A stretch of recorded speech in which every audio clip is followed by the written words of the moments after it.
the way you study jiu-jitsu and the way you train. One of the questions that I get the most from the students is how to use this knowledge that you get from understanding the distance to strategize in the fight.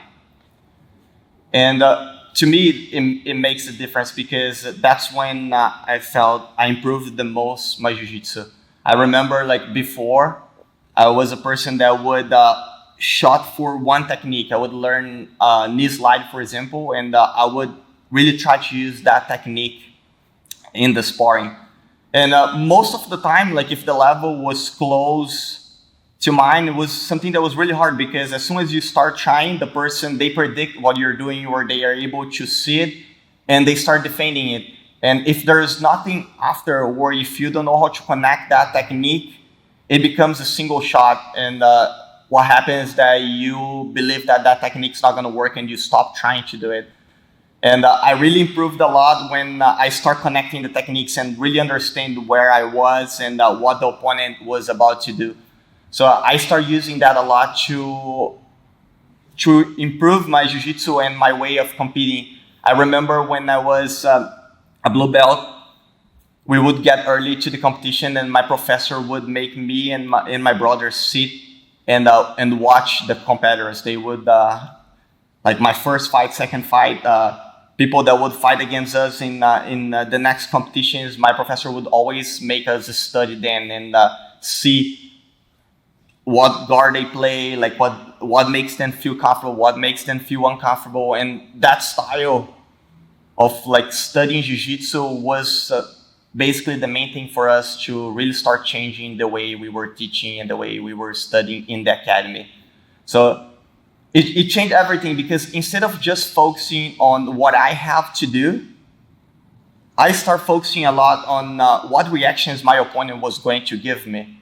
Because of course, it's important for you to understand what you have to do, but it's always like jiu-jitsu is based on action and reaction.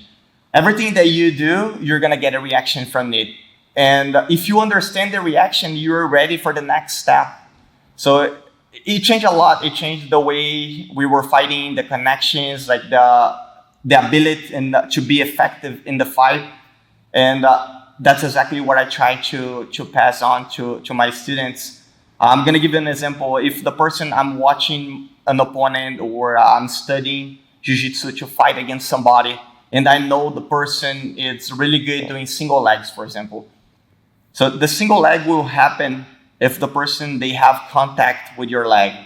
So normally it happens from median distance or from the near distance because the person, they find a way to hug your leg and then they start coming up in the single leg.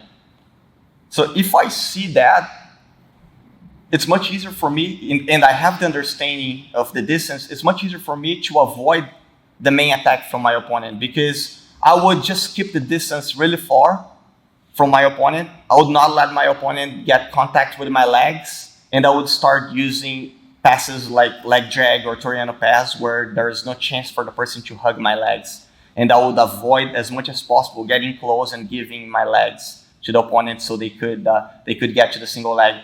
So this is just one example. Like we use that a lot. And once you understand the difference between the three and what scenarios you're gonna face in this three distance, it's much easier for you to strategize because in jiu-jitsu, like especially as a competitor, you learn to watch what people are doing or see what they're doing. And a lot of times it's not just like watching and not knowing what the person is doing, but like feeling during the fight. If I'm feeling my opponent is trying to do something, I start going to the opposite direction. I don't let the person feel comfortable in the fight.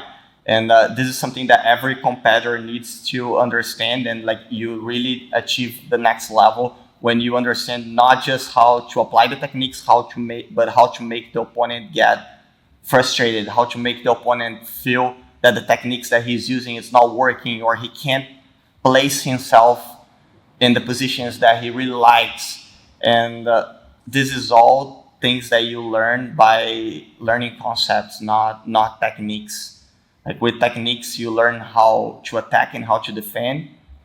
but how to apply it in sparring, you learn with the concepts. And I think this is the most important that you think that you're gonna learn if you want to achieve that level where you're not just good doing the techniques and drilling, but you are very good in sparring, and you can win in training and win in the competition. So for the first distance, we're going to start with far distance. So normally when I'm standing, and if it's in the gi, the person is using normally like spider guard, or they're using lasso. If it's no gi, normally the person is sitting up and they are waiting to shoot and get to a single leg or double leg, like arm drag. So what's important to understand in this distance is that I have to pass on the outside of his legs. And the main thing for this distance is to avoid the person from controlling my legs. So I have good mobility and I can be fast and explosive. So if I stay sideways like this and I step too close, I'm gonna give him the chance to control my leg, and that's gonna stop me from connecting the techniques. So normally, like the main thing that I do from that distance is to lower my shoulders. I try to keep my hips strong, and I have to be able to shuffle side to side, controlling his feet. If you decide to grab the collar, it will be much easier for the person on bottom to start using control over your legs. So normally I try to avoid that. Normally I'm trying to control the legs, and every time he's trying to pull me close to his guard, I'm using my arms to separate my body from his body. Okay, so try to grab my collar, for example. If he's trying to grab my collar, I'm breaking the collar and moving away. If he's controlling my legs, for example, I'm breaking the grip and moving back to go back to this distance. So it's very important that in this distance here, I create a very good control of my body, very good mobility. And a lot of techniques that we use from here are drills that you just develop this mobility. So if the person get the control here and they have a De La Riva, for example, I need to be able to push the leg down and skate to go back to the distance that I feel comfortable. Another situation that happens a lot is where the person, they control my ankle and they're trying to pull me close so they have more control of my leg. So I pull the hand, breaking the grip, and I move back again. To me, when I analyze the posture and I teach the technique to the students, the biggest issue here is your posture, like how low you are. A lot of the students, when they learn the technique, they are too tall, and it's very hard. Whenever they try to reach the legs, they're giving their legs to the opponent. And I always try to focus on trying to square up and have your hands in the same line as your partner's legs. So it's much harder for the person. It's like, I like to imagine it like the person is shooting for a double leg or a single leg. If they have this reach where like it's easy for them to pull me close or for them to sit up and explode, then it will be hard for me to avoid any sort of attack. So I like to have my hands and shoulders in the same direction of his legs. And I like to be moving side to side, trying to make him lose control.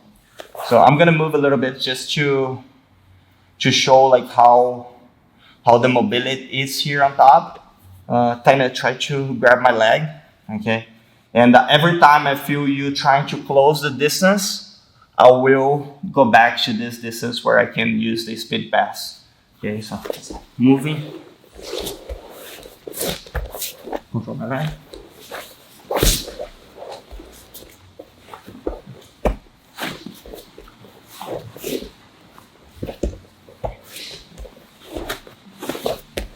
So it's important to note how he will be moving closer. He will be trying to use his legs to create a hook on my leg. So either like in the De La Riva or the reverse De La Riva. I have the option to accept that and fight from that distance, or I break that control and I move